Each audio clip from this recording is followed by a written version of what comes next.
to show you VidyaAI, an AI-powered study companion built specifically for computer science students. As CA students, we deal with a lot of study material, PDFs, lecture notes, textbooks, and sometimes hundreds of pages before an exam. And the frustrating part is that when you are stuck on something, finding the exact explanation you need can take almost as long as actually learning it.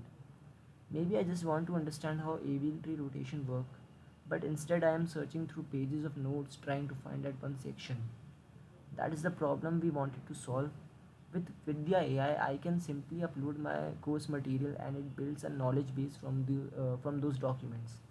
Then I can ask questions in normal language and get answers based specifically on my own notes, with citations showing where the information came from.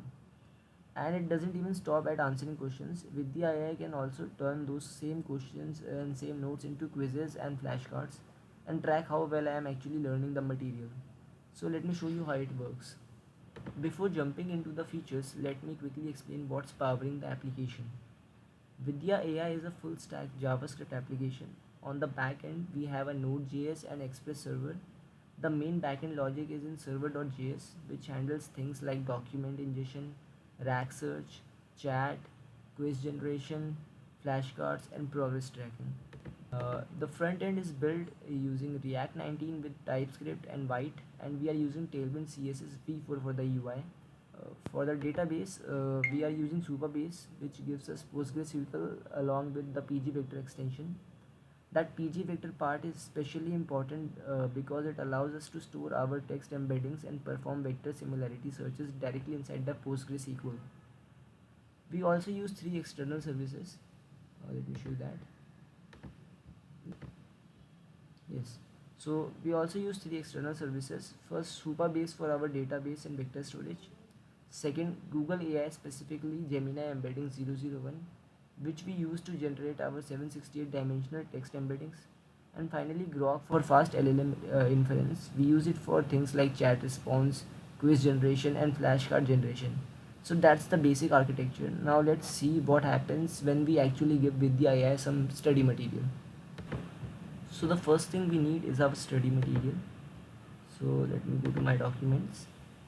Then I will upload a document. I will basically upload a PDF of let's say knowledge.pdf, and I will show you what happens behind the scene. Let me first reload this. So now let's say here. See, the knowledge.pdf got uploaded. I actually did upload it a few moments ago, but I will just show you what it does in the behind scenes. Once the document is uploaded, Vidya AI starts processing it automatically. There are few important steps involved here. Let me show you the function for that. Here, the chunk text function. So first we extract the text from the PDF using PDF parse. Then comes the chunking stage. Instead of simply cutting the document into fixed size pieces, we use a paragraph aware chunking strategy.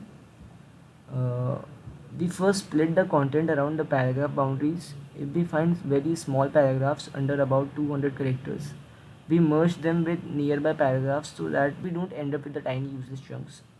For larger paragraphs, especially ones over 1200 characters, we use a sliding window, but we try to split at natural sentence boundaries like periods, question marks, and exclamation marks.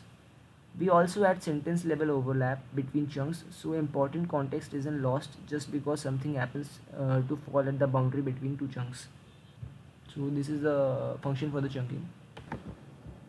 Okay, and then there is an auto chunk parameter. So we also make the chunk size adaptive. For shorter documents, we use smaller chunks, roughly 300 to 500 characters, which helps us with fine-grained retrieval. For longer documents, the chunks can go up to around 1300 characters so that we don't create an unnecessarily large number of vectors. The goal is roughly 60 to 120 chunks per document. After chunking, each chunk is sent to Google's Gemini embedding 001 model. The model converts each chunk into a 768 dimensional vector. Finally, we store both the text and its embedding in our Supabase PostgreSQL database using PG Vector. We also use an IBF flat index to make the similarity search faster. That's what turns a normal PDF into something our AI can actually search through. Now we get to one of the main features of VidyaAI, the AI teacher. This is where we use retrieval augmented generation or RAG. I will select the notes I just uploaded as my context source and ask a simple question. Let's ask, what is testing principle?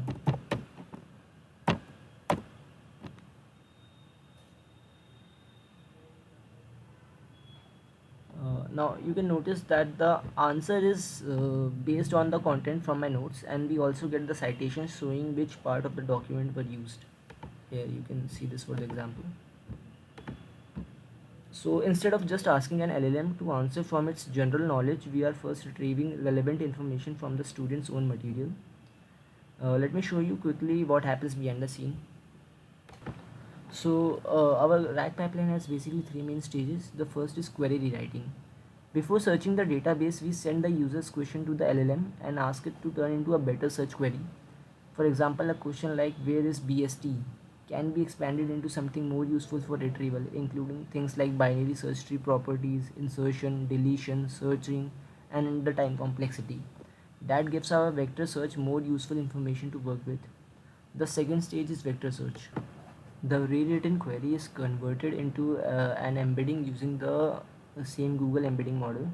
We then call our PostgreSQL function match chunks, which performs cosine similarity search against the embedding stored in our database. We retrieve the top 8 candidates, but we don't immediately use all 8. That's where the third stage comes in LLM re-ranking. Let me first show you the match chunks formula. Okay, so this is the match chunks SQL query.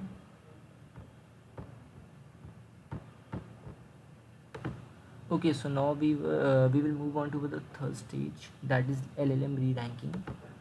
In this stage, we basically send those 8 candidates back to the LLM and ask it to rank them based on how relevant they are to the original question. Then we keep the top 5. Finally, those 5 chunks are added to the context given to the LLM, and the final answer is generated. The system prompt also tells the model to rely only on the provided context and format the response cleanly. So we are not just doing basic vector search here, we are combining query, rewriting, vector retrieval, and LLM re-ranking to improve the quality of the answers. But studying isn't just about asking an AI questions. Vidya AI can also turn the same study material into quizzes. I will generate a quiz from my data structure notes, or maybe I will just generate a quiz about this project as a PDF only itself. Okay, so let me generate a quiz for about 4 questions. So which deployment platform for the backend uses the command fly launch? Let's take this as a random answer. Let's say render. Then let's do this MD5. Then let's do this speech DRM. Then this logic, and then it creates basically the summary of what we did. I actually replied all wrong answers so that I know that I did 0% of the correct answers. So this metric will also be stored in the mastery section, which I will talk about later. So basically the mastery is handled through PostgreSQL function, which is called update topic mastery, which uses my quiz attempt score to calculate the mastery level for different topics.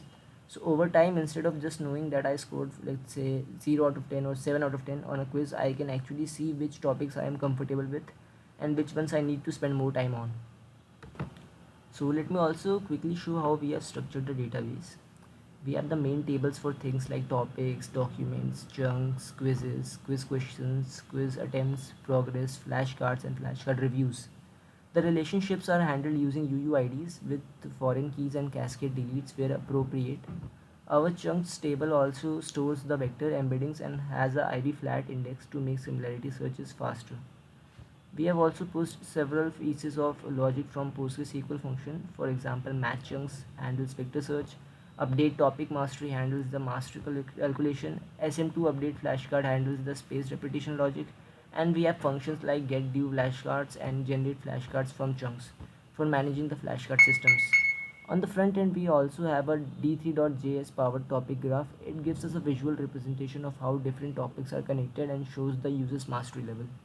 Thank you.